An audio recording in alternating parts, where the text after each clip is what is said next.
creating an EU-wide policy on robotics that supports it as a driver of innovation and job creation while setting a clear set of rules and ethics to avoid the potential risks ahead. Hello and welcome to People First, the EPP Group's monthly program on issues with impact on people like you. Joining us to answer some of your questions is Therese Comodini Cachia. You are a member of the Legal Affairs Committee here in the European Parliament and of course a member of the EPP Group. First question out to you is robotics. How much should we fear it for our jobs, for our way of life? We cannot fear something with which we are living today. We are living with robotics and with artificial intelligence today, and we have it in our house. We also have it in our children's gifts, in our children's presents, in our children's toys. That's coming up soon. And that's coming up soon, and therefore we cannot fear it. What we have to do is we have to prepare ourselves for future developments in robotics. Exactly why you and the others here in this house are looking at it, and at the Commission, they just came out also with a communication. Let's take a closer look at this issue before we go to the questions in our report. The future of robots is now and accelerating.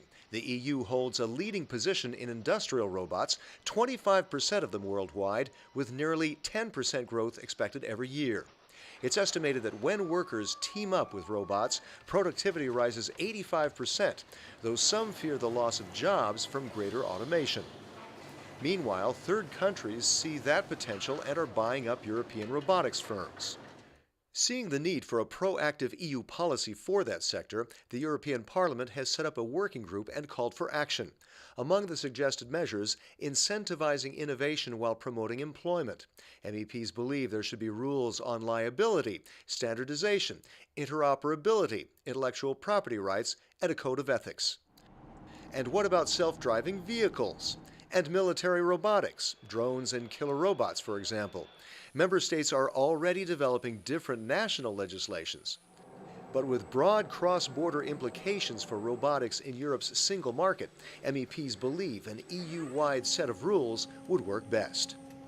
Okay, so we saw those amazing, just a whole string of issues. And what if we don't have an EU set of issues? What if some national governments say, no, that's none of your business, we're going to do it ourselves? The reality is that robotics itself, the way it is developing, requires one framework. Because what we're having is we're having artificial intelligence that is connected. So all the gadgets, if you can call robotics gadgets, which you cannot, but they are connected and they will continue to connect to each other. Can you imagine a driverless car being driven over the border and all of a sudden you change the legal liability for a crash, for an accident? It can't take place. We connected with a few people out there, and here's our first. It's a Belgian woman with a question. Je voudrais savoir comment le robotique peut aider l'économie et ne pas détruire le travail.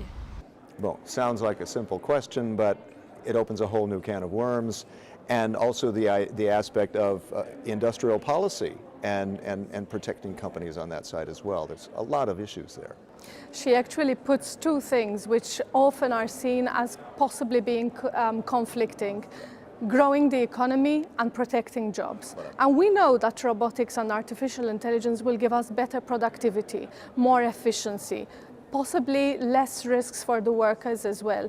But at the same time, we also need to ensure that our workforce and our workers will have the skills and the ability and the knowledge to be able to function within manufacturing industry, for example, within the farming industry, yes, together alongside robotics. So the robots don't put them out of a job, that Not their jobs necessarily, evolve. exactly. I have had the opportunity to experience this when I visited one of the factories that actually use robotics for part of the process, and you can see robotic machinery working alongside workers. And there you see the difference in the skills upgrade, so to say, that those workers have had to undertake. Here's a taxpayer question from somebody else we talked to. What's in it for them?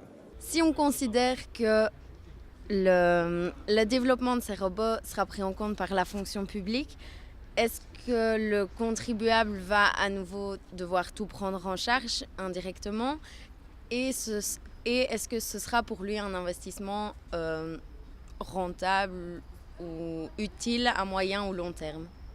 Now this opens up different questions as well. Now, she might not be aware that we are already doing this. We're funding investment through Horizon 2020 and others. That's an aspect there. But there's also the Social Security side. How do you see that? That is not the only investment that is being done, and there are some private investors who are heavily investing in the development of artificial intelligence and robotics. And we need that type of investment because so you think it's money well spent? It is money well spent because whenever research and innovation takes place, then we get, for example, developments in science, in medicine, in health-related issues. At some point, there is a possibility that jobs will be lost because robots will be trained to do the jobs that humans do. So how do we deal with that? And that is the issue of social security and the issue of taxation. But we have to keep in mind that issues of social security and taxation are national issues on which legislation needs to be at a national level. So what we are doing right now in the report on which I am working, we are raising these issues and we are asking member states and the European institutions to take these issues very seriously. The military question. Here's one question on that.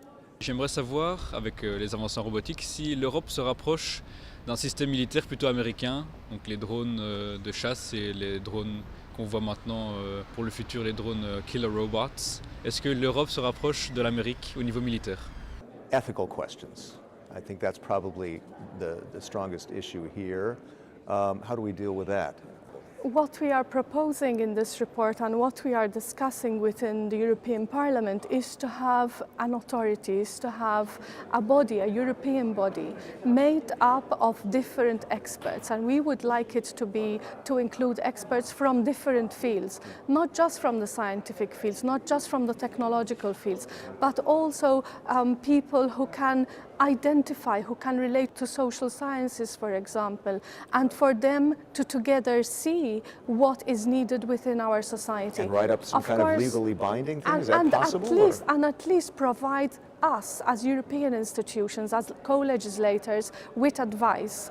Should the EU license drones that the public buys? So we've had a communication from the Commission trying to take this regulation step by step.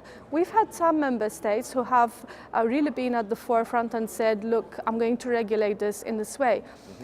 Insofar as military drones, and I think there we need to recognize that the droit subcommittee, that is the human rights subcommittee within the Foreign Affairs Committee, way back already established a forum to discuss the human rights, the effects on human rights of military drones. And I think that is also an important angle. We also have to be sure that we do not kill the drive for innovation within Europe. Because the industry, the robotics innovation and the robotics industry is an industry of which we really should be proud of. Therese, there are so many questions I want to ask you, but here's one from the street. What happens if a self-driving car has an accident? Who pays for that? Who is responsible? Yes, and what should be the limits to that liability and who pays? Should we propose insurance cover for damage that may be caused by robots? There are questions about home care, about health care, and you also raised a little bit earlier the aspect of emotion, about emotional ties with these robots. How do you sort that out? There are cases like cases of severe dementia and cases where the elderly do no longer have their relatives around them. So people who are very vulnerable. And people who are very vulnerable, and we are giving them robotic equipment. I mean, if you look at it, it literally looks somewhat like a soft toy, but robotic equipment that will remind them when they should take their medication, that will keep them some company, that will give them some comfort. I am okay with providing care in this way until that care is not the only care. Human interaction, human connection should never be lost. So many more questions here, out there on robotics. Where do we go from here? We started to work on this 2 years ago. And in these 2 years, we've met with the tech people, we've met with people in ethics, we've met with academics, we've met with insurance people. And so although we are coming up with a report, which should be ready soon, we still have that report drafted. The report is drafted in a way which gives proposals for way forward. Right.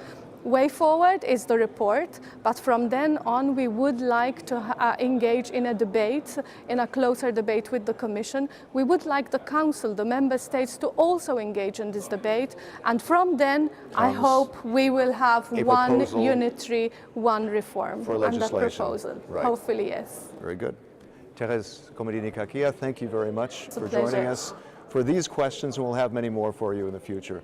That's it for now on People First. Find out more about the activities of the largest political force in Parliament by checking eppgroup.eu. Until next time, thanks for watching.